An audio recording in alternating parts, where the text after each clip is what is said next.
Jonesy and Amanda. Jam Nation. Yet another shark attack in our newspapers. More people are being killed by sharks, more people are being bitten by sharks, and more people are encountering sharks. Brendan, how do you feel about this? I was reading an interesting story in the Herald this morning that there aren't more sharks around. Mm-hmm. There's not more sharks, but thanks to climate change and environmental factors, the sharks are changing their territory.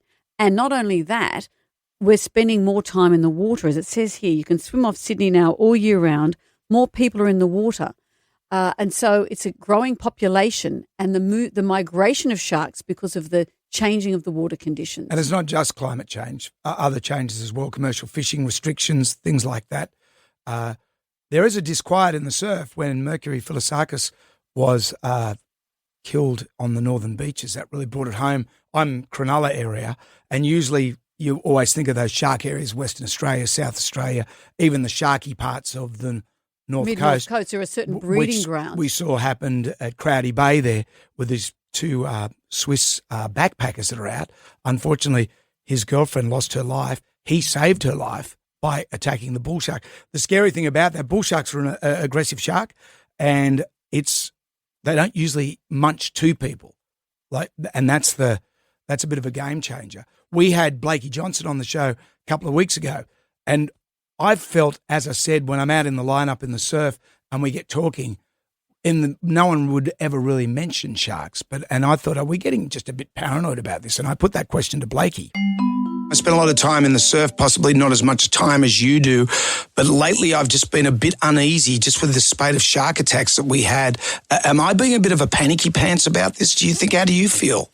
I'm a bit reckless, and I feel something a bit eerie about it at the moment too, you know. Then there's obvious signs, lots of fish running, lots of sightings, and the whales around. It's just, there's something a bit unusual about it, so I'm definitely treating it with a bit more caution than I normally would. There's a lot of bust-ups. That's when the fish break the surface. When I go for a paddle, there's a lot of bait fish in the water.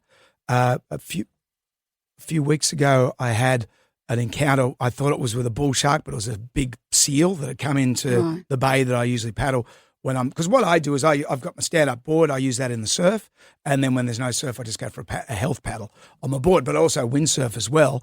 And I plopped in the water the other day, and I was floating around in the middle of the bay, just mucking around with my sail.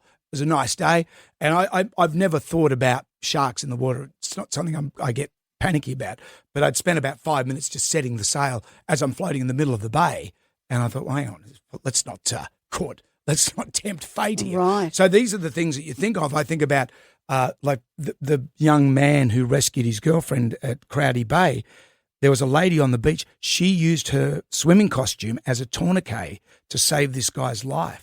So you start thinking about these things when you're out. Yikes. You think about your leg rope. You think about when you fall in the water. You think about how many other people are out surfing. There's all these little things. And in the time that I've been, I rediscovered surfing probably in 2013 through stand-up paddleboards. And I've pretty much every day out in the surf. In that time, I've had 3 encounters with sharks. Which isn't a lot. So that's over 12 years. And when I say encounters, within a 20-metre radius. Cronulla Point, I was out there with a mate. I said, he looked at me and he said, what's that? And I said, that's just a dolphin. And then we saw the dorsal and the upright tail fin. And that's not a dolphin. It was a great white shark, a big shark. It was documented that it was a big shark.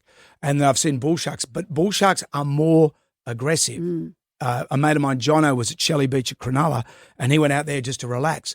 And this thing came towards him. He thought it was a seal. It was a bull shark. He put both his hands out on its snout and pushed it away. The thing didn't come back.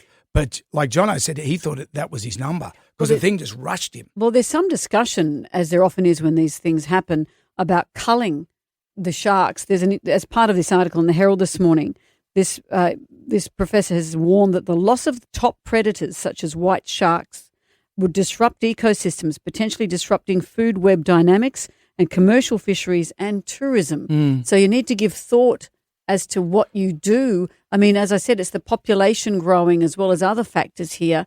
There's not more sharks. We're just seeing more of them. Yeah.